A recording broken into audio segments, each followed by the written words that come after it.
तो good morning आप सभी दोस्तों का स्वागत है द के एजुकेशन पर। कैसे हैं आप लोग, कैसे चल रही है आप लोगों की पढ़ाई। एग्ज़ाम बहुत पास आ चुका है तो ज़ोर शोर से लग जाइए और केवल रिवीजन मात्र कीजिएगा, नया चीज़ ना ही पढ़ने का प्रयास कीजिएगा, ठीक है। तो अब नया चीज़ पढ़ने का समय ही नहीं रह गया है। एग्ज़ाम को मात्र 30 दिन बचे हुए हैं, 30वां दिन तो एग्ज़ाम ही है। देखा जाए तो आज 12 अगस्त है ही, 13 सितंबर को एग्ज़ाम निर्धारित है। तो आइए आपका ज़्यादा टाइम बर्बाद ना करते हुए आज का पहला क्वेश्चन देखते हैं। पहला क्वेश्चन क्या है कि निम्नलिखित में से किस रियासत ने अपनी पूरी रियासत में प्राथमिक शिक्षा को अनिवार्य कर दिया है था। तो किसने कर दिया था, ये कर दिया था बड़ौदा ने। किसने किया था, बड़ौदा ने, ठीक है। 1906 में, कब, 1906 में प्रगतिशील रियासत बड़ौदा ने अपनी पूरी रियासत में क्या किया था, पूरी रियासत में अनिवार्य प्राथमिक शिक्षा प्रारंभ कर दी थी। कब किया था, 1906 में। राष्ट्रवादी नेता ने सरकार से विनम्र निवेदन किया कि इसी तरह का जो व्यवस्था है वो पूरे भारत में लागू कर दिया जाए। जितने भी ब्रिटिश भारत है ऐसी व्यवस्था पूरे ब्रिटिश भारत में लागू कर दिया जाए, क्योंकि उस समय सरकार किसकी चल रही थी, ब्रिटिशों की सरकार चल रही थी। तो इसी तरीके से जैसे प्राथमिक शिक्षा को अनिवार्य कर दिया था ना, यही प्रथा को बोला था कि आप पूरे ब्रिटिश भारत में लागू कर दीजिए, ठीक है। Gopal Krishna Gokhale imperial legislative council के सदस्य होते थे उस समय, ठीक है, काउंसिल सदस्य थे उस समय।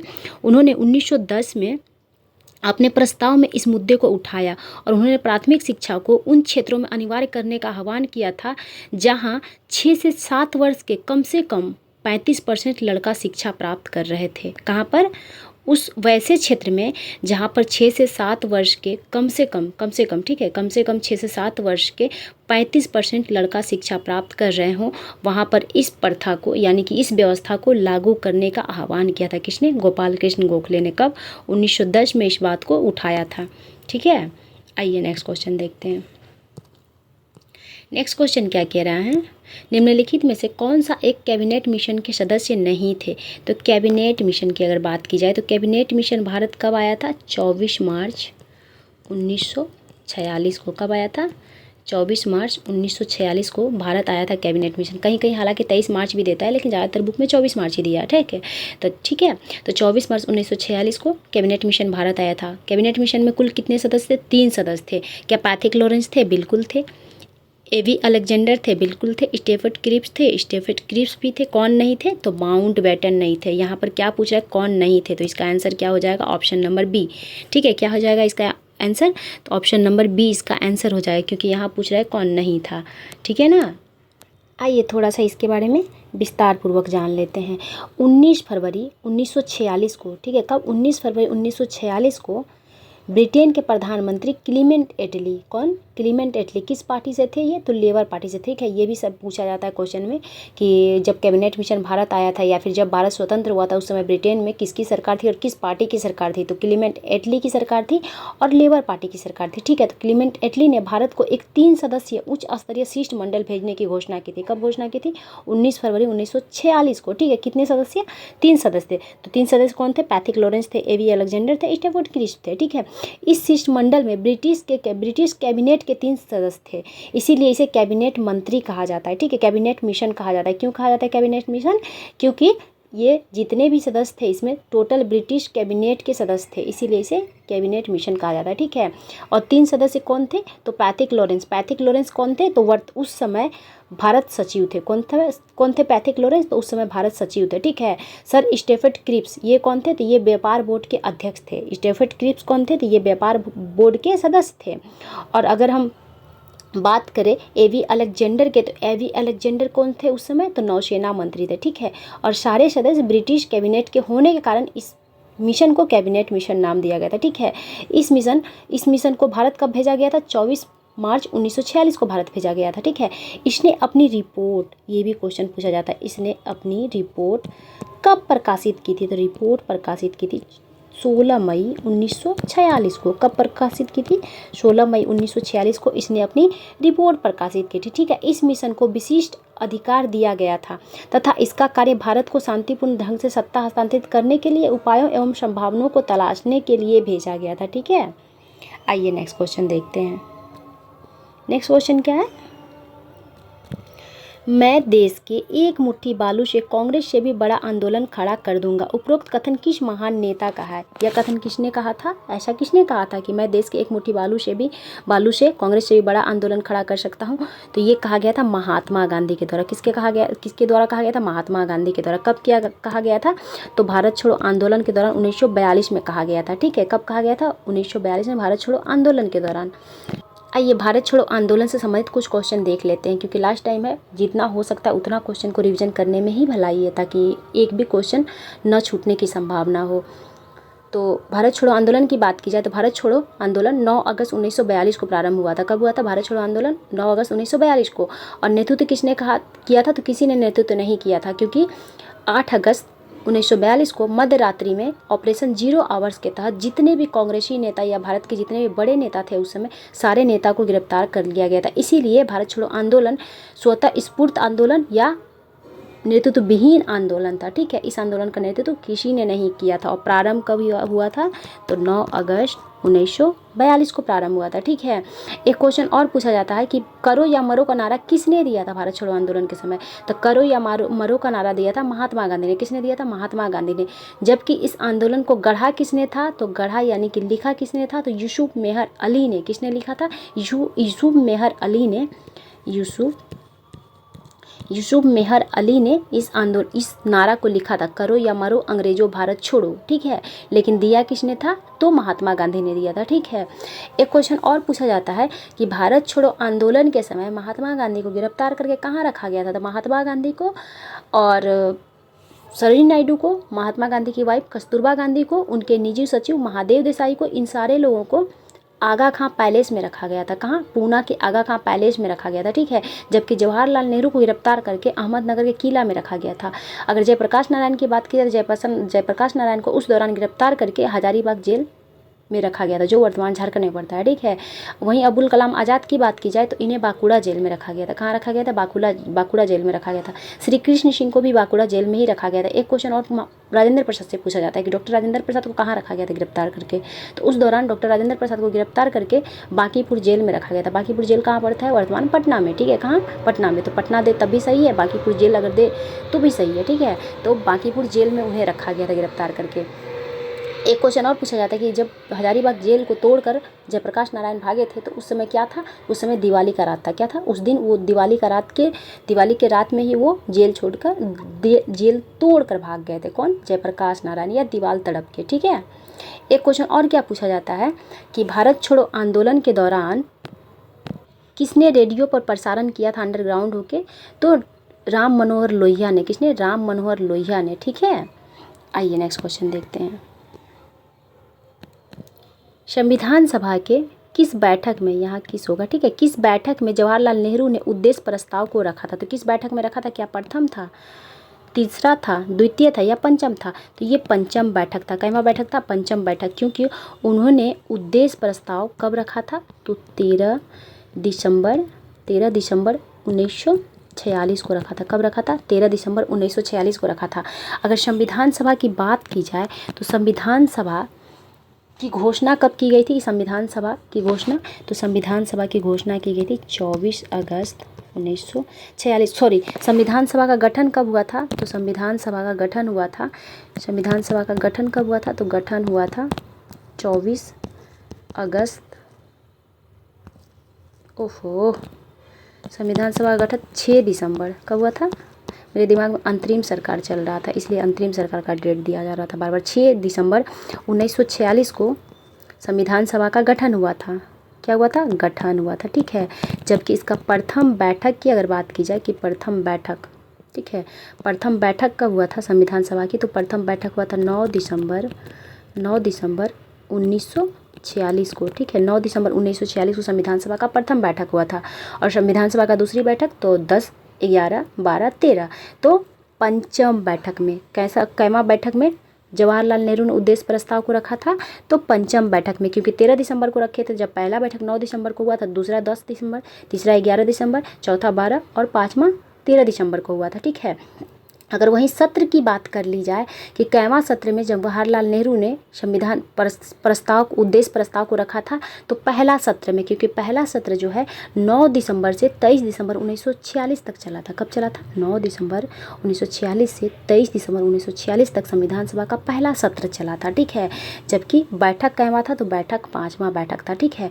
एक क्वेश्चन और पूछा जाता है कि संविधान सभा में कुल कितने सत्र चले थे? तो कुल 11 सत्र चले थे। कितने सत्र? 11 सत्र। तो प्रथम सत्र कब से कब तक था? प्रथम सत्र था 9 दिसंबर से 23 दिसंबर 1946 तक। जबकि अंतिम सत्र कब था? तो अंतिम सत्र की अगर बात की जाए तो 14 नवंबर 1946 से 26 नवंबर 1946 तक था, 49 तक था। कब? सॉरी 14 नवंबर 1949 से 26 नवंबर 1949 तक था, ठीक है। एक क्वेश्चन और पूछा जाता है कि संविधान सभा को उद्देश्य प्रस्ताव को संविधान सभा द्वारा कब स्वीकार किया गया था? तो अगर स्वीकार पूछा जाए तो 22 जनवरी 1947 को स्वीकार किया गया था। कब स्वीकार किया गया था संविधान सभा के द्वारा उद्देश्य प्रस्ताव को? तो 22 जनवरी 1947 को स्वीकार किया गया था। और उद्देश्य प्रस्ताव को ही वर्तमान में प्रस्तावना के नाम से जाना जाता है। किस नाम से? प्रस्तावना के नाम से उद्देश्य प्रस्ताव को ही जाना जाता है, ठीक है। एक क्वेश्चन और पूछा जाता है, एक क्वेश्चन ये पूछा जाता है कि प्रस्तावना को कहाँ के संविधान से लिया गया है? तो अमेरिका के संविधान से। जबकि प्रस्तावना की भाषा कहाँ से लिया गया है? तो ऑस्ट्रेलिया के संविधान से लिया गया है, ठीक है। तो ध्यान रखिएगा आप लोग। और किसने प्रस्तुत किया था उद्देश्य प्रस्ताव को? तो जवाहरलाल नेहरू के द्वारा प्रस्तुत किया गया था, ठीक है। आइए नेक्स्ट क्वेश्चन देखते हैं। सुभाष चंद्र बोस द्वारा गठित अस्थायी सरकार को कितने देशों ने मान्यता दी थी? तो गठित कब हुआ था? ये गठित हुआ था 21 नवंबर 1943 को गठित किया गया था। अस्थायी सरकार का गठन कब किया गया था? 21 नवंबर 1943 को, ठीक है। और कितने देशों ने मान्यता दिया था? इसे 9 देशों ने मान्यता दिया था। कितने देशों ने मान्यता दिया था? 9 देशों ने मान्यता दिया था सुभाष चंद्र बोस के द्वारा गठित अस्थायी सरकार को, ठीक है। अगर आपसे पूछ लिया जाए कौन कौन देश थे, तो कुछ देशों का नाम याद रखिएगा, हालांकि देश नहीं पूछेगा। जर्मनी हुआ, इटली हुआ, Japan, Thailand, Myanmar, Philippines, Korea, चीन, ये सब देश अस्थायी सरकार को मान्यता दे चुका था, ठीक है।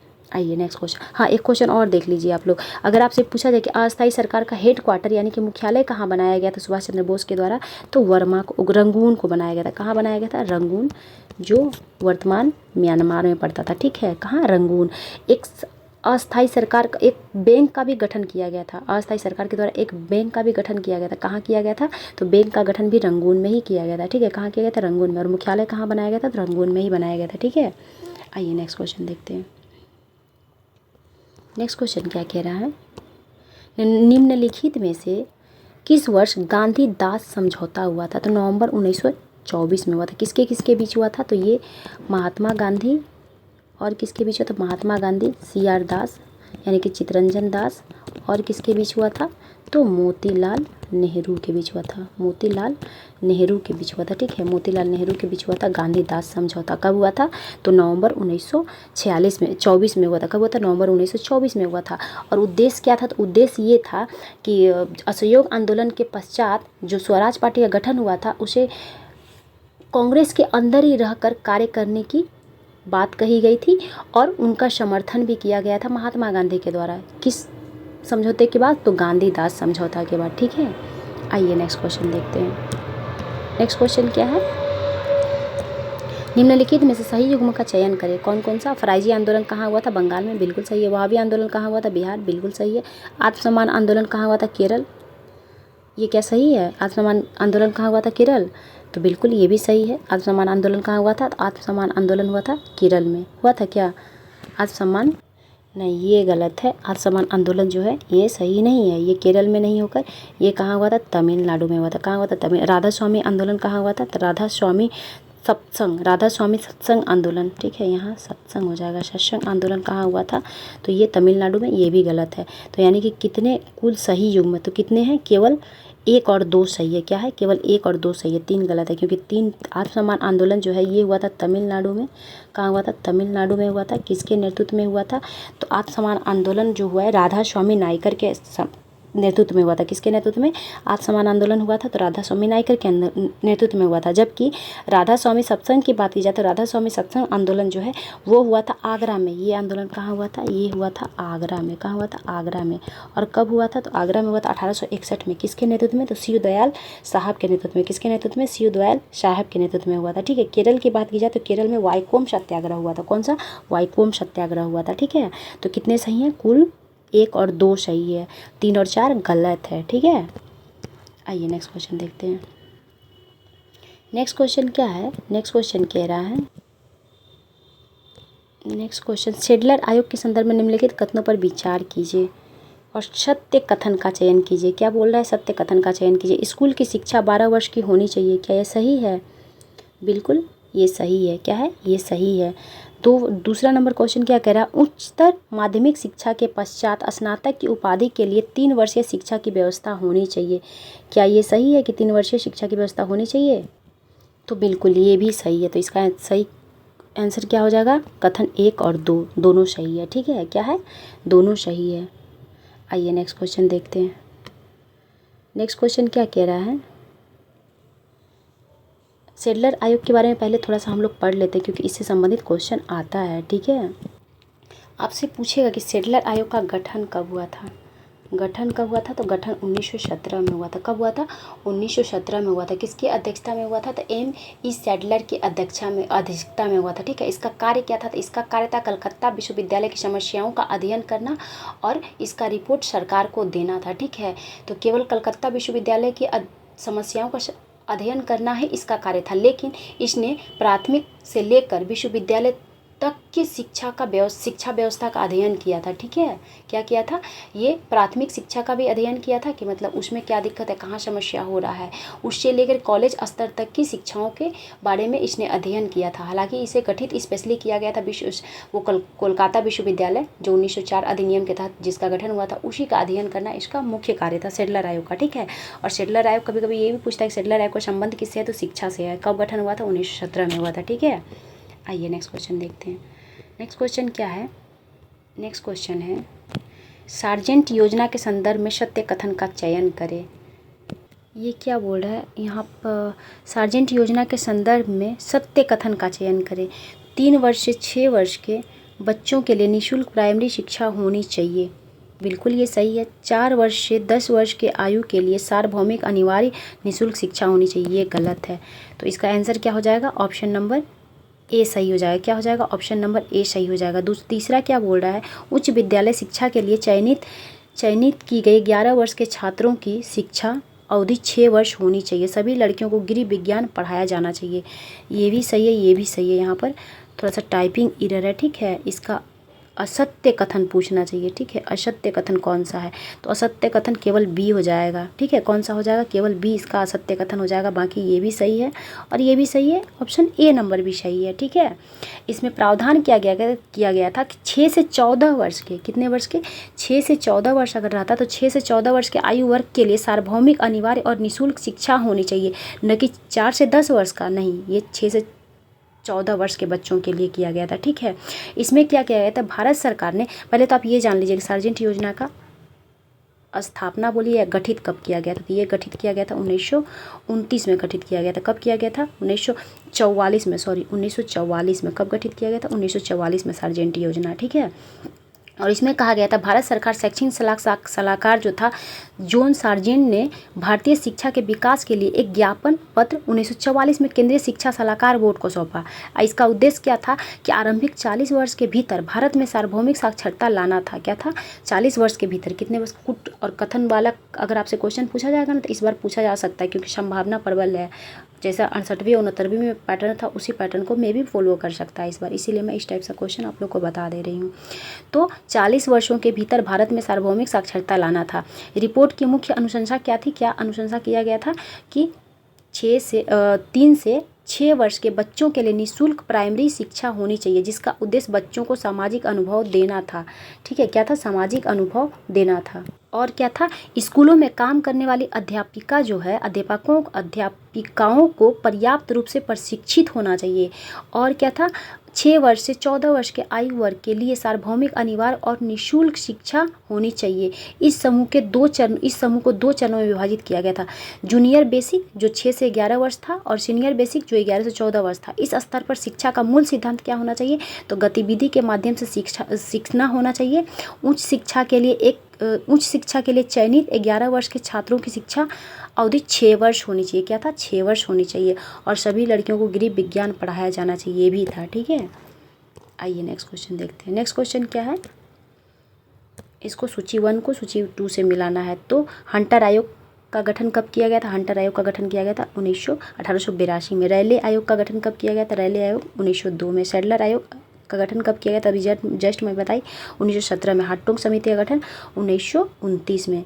कब किया गया था? 1929 में। तो इसका आंसर ऑप्शन क्या हो जाएगा? इसका ऑप्शन हो जाएगा 1 का 2। क्या हो जाएगा? 1 का 2।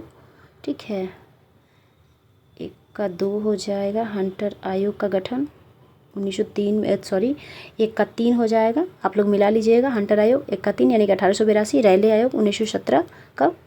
रैले आयोग 1902 यानी कि 2 का 1 हो जाएगा। सैडलर आयोग 3 का 2 हो जाएगा 1917। और हार्टोग समिति 4 का 4 हो जाएगा। ठीक है, अगर बात की जाए, आइए इस कमेटी के बारे में कुछ जान लेते हैं क्योंकि पूछा जाता है। हंटर आयोग की बात की जाए तो हंटर आयोग का गठन किसके शासनकाल में हुआ था? लॉर्ड रिपन के शासनकाल में। किसके शासनकाल में? लॉर्ड रिपन के शासनकाल में 1882 में। और इसके अंतर्गत क्या क्या प्रावधान किया गया था? तो माध्यमिक स्तर पर साहित्यिक शिक्षा एवं व्यवहारिक शिक्षा देने का बात की गई थी। ठीक है, स्थानीय भाषा में प्राथमिक शिक्षा के प्रचार प्रसार के लिए सरकार को विशेष प्रयास करनी चाहिए, ये भी सिफारिश की गई थी। निजी प्रयत्नों को शिक्षा के क्षेत्र में पूर्ण रूपेण बढ़ावा देना चाहिए, ये भी सिफारिश की गई थी। हंटर शिक्षा आयोग की सिफारिशों के परिणाम स्वरूप भारत में माध्यमिक एवं कॉलेज स्तर की शिक्षा का तीव्र विकास हुआ 1882 में। इसी के तहत पंजाब में एवं 1887 में इलाहाबाद में विश्वविद्यालय की स्थापना की गई थी। ठीक है, और बम्बई, कलकत्ता एवं मद्रास के अतिरिक्त अन्य स्थानों पर भी महिला शिक्षा का विकास किया गया था। किसके अंतर्गत? तो हंटर शिक्षा आयोग के अंतर्गत।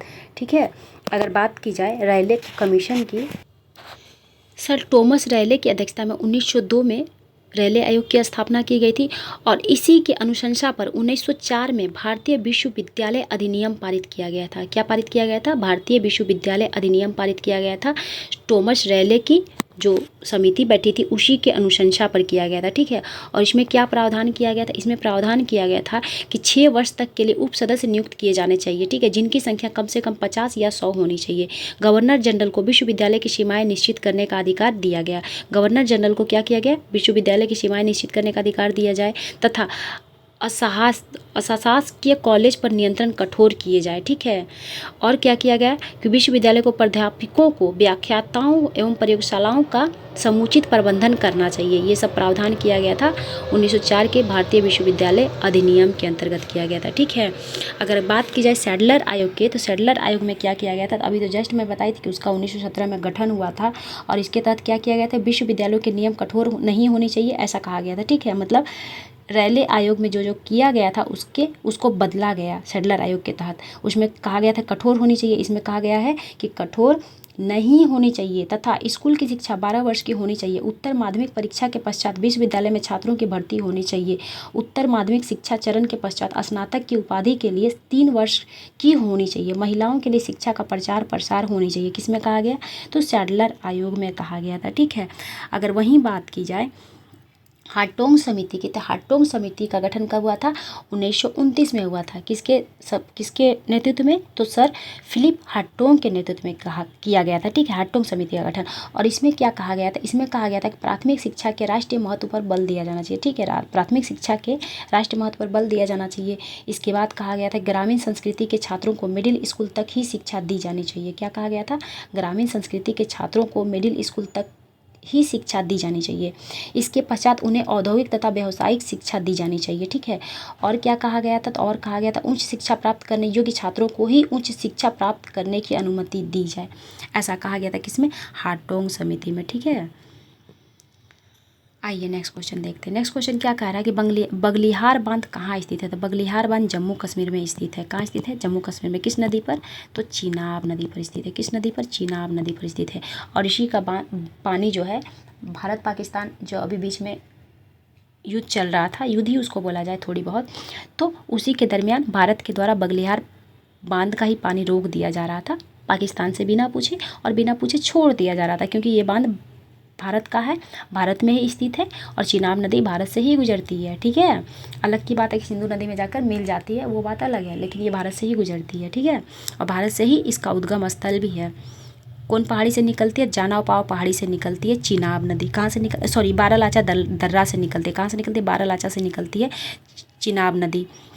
अगर बात की जाए चिनाब नदी पे और कौन कौन सा बांध है, तो चिनाब नदी पे सलाल बांध है। कौन सा? सलाल बांध। दुलहस्ती बांध किस पर है? दुलहस्ती बांध भी चिनाब नदी पर है। सलाल बांध भी चिनाब नदी पर ही है, और बगलियाल बांध भी चिनाब नदी पर है, जो जम्मू कश्मीर में स्थित है। ठीक है, आइए नेक्स्ट क्वेश्चन देखते हैं। विटामिन डी का रासायनिक नाम क्या है? तो विटामिन डी का रासायनिक नाम कैल्सीफेरोल है। क्या है? कैल्सीफेरोल विटामिन डी का रासायनिक नाम है। कैल्सीफेरोल, कोले कैल्सीफेरोल विटामिन D3 का रासायनिक नाम है। ठीक है, आर्गो कैल्सीफेरोल विटामिन D2 का रासायनिक नाम है, जबकि कैल्सीफेरोल केवल विटामिन डी का रासायनिक नाम है। थाइमिन किसका नाम है? विटामिन B1 का। किसका नाम है? विटामिन B1 का थाइमिन नाम है। विटामिन B2 का राइबोफ्लाविन नाम है। थाइमिन की कमी से कौन सी बीमारी हो जाती है? तो बेरी बीमारी हो जाती है। कौन सा? बेरी। जबकि विटामिन डी की कमी से तो रिकेट्स हो जाता है। क्या हो जाता है? रिकेट्स हो जाता है। ठीक है, बच्चों में रिकेट्स हो जाता है, और बड़ों में ऑस्टोमलेशिया नामक रोग हो जाता है विटामिन डी की कमी से। संविधान सभा का आखिरी सत्र निम्न में से कब तक चला था? तो इनमें से कोई नहीं। क्या हो जाएगा? इनमें से कोई नहीं, क्योंकि कब से कब तक चला था? तो 14 नवंबर से 26 नवंबर 1949 तक अंतिम सत्र चला था। कब से कब तक चला था? 14 नवंबर से 26 नवंबर 1949 तक अंतिम सत्र चला था। ठीक है, नेक्स्ट क्वेश्चन क्या करा? प्रसिद्ध मयूर सिंहासन पर मुगल बादशाह था, मतलब यहाँ डॉट डॉट होना चाहिए, बैठा था। कौन मुगल बादशाह था? तो मुगल बादशाह शाहजहाँ था। कौन था? शाहजहाँ था। ठीक है, शाहजहाँ ने ही मयूर सिंहासन का निर्माण करवाया था। निर्माण किसने करवाया था? तो शाहजहाँ ने ही मयूर सिंहासन का निर्माण करवाया था। एक क्वेश्चन पूछा जाता है कि इसी मयूर सिंहासन पर कोहिनूर हीरा लगा था। कौन सा हीरा लगा था? कोहिनूर हीरा इसी मयूर सिंहासन पर लगा था, जिसका निर्माण शाहजहाँ के द्वारा करवाया गया था। ठीक है, एक क्वेश्चन पूछा जाता है कि मयूर सिंहासन पर बैठने वाले कुल मुगल शासक कितने थे? तो कुल 8 मुगल शासक थे। ठीक है, कितने मुगल शासक? 8। अंतिम मुगल बादशाह कौन था जो मयूर सिंहासन पर बैठा था? तो मोहम्मद शाह रंगीला। कौन था? मोहम्मद शाह रंगीला। उसी के शासनकाल में 1739 में ईरान का नेपोलियन कहे जाने वाले नादिर शाह ने आक्रमण किया भारत के ऊपर, और इस मयूर सिंहासन को लूट कर ले गया। मयूर सिंहासन को ले गया, और उसके साथ जो कोहिनूर हीरा था वो भी ले गया, करोड़ों करोड़ों रुपया ले गया, बहुत सारा चीज़ ले गया था। कब? तो मोहम्मद शाह रंगीला के शासनकाल में उसने आक्रमण किया था दिल्ली पर, और मयूर सिंहासन को लूट कर ले गया। कौन? नादिर शाह, जिसे ईरान का नेपोलियन कहा जाता है। भारत का नेपोलियन किसे कहा जाता है? तो भारत का नेपोलियन समुद्रगुप्त को कहा जाता है। किसे कहा जाता है भारत का नेपोलियन? तो भारत का नेपोलियन समुद्रगुप्त को कहा जाता है। ठीक है, तो कितने शासक थे मयूर सिंहासन पर बैठने वाले? 8 शासक। अंतिम शासक कौन थे? तो मुगल बादशाह मोहम्मद शाह रंगीला था। कौन था? मोहम्मद शाह रंगीला। कुल कितने शासक बैठे थे? तो 8 बैठे थे। प्रथम कौन थे? शाहजहाँ, उन्होंने ही निर्माण करवाया था मयूर सिंहासन का। ठीक है, बीना बजाने वाले राजा कौन थे? तो समुद्रगुप्त थे। कौन थे? समुद्रगुप्त। इन्हीं का चित्र है, बीना बजाते हुए सिक्का मिला था। किनका? तो समुद्रगुप्त का ही बीना बजाते हुए सिक्का मिला था, जिससे ये कयास लगाया गया कि ये बीना बजाने में निपुण थे, बीना बजाते थे। तो बीना बजाने वाला राजा कौन था? समुद्रगुप्त, जिन्हें भारत का नेपोलियन कहा जाता है। ठीक है, लिच्छवी दोहित्र भी कहा जाता है। किसे कहा जाता है लिच्छवी दोहित्र? तो समुद्रगुप्त को ही कहा जाता है। ठीक है, नेक्स्ट क्वेश्चन क्या है? खूनी रविवार की घटना घटित हुई थी, कहाँ हुई थी? सेंट पीटर्सबर्ग में। सेंट पीटर्सबर्ग कहाँ है? तो ये रूस में है। कब हुआ था ये घटना? 1905 में हुआ था। कब हुआ था? 1905 में हुआ था। ठीक है, नेक्स्ट क्वेश्चन क्या है? बिहार जैव ईंधन उत्पादन संवर्धन नीति 2025 का उद्देश्य क्या था? तो निजी निवेश को प्रोत्साहित करना, जैव ऊर्जा उत्पादन में विधिकरण, क्या है यहाँ, नवीकरणीय ऊर्जा लक्ष्य प्राप्ति में तेजी लाना, उपरोक्त में से सभी हो जाएगा। ठीक है, उत्पादन में यहाँ वृद्धि करना हो जाएगा, वृद्धि करना, तो इसका आंसर सभी हो जाएगा।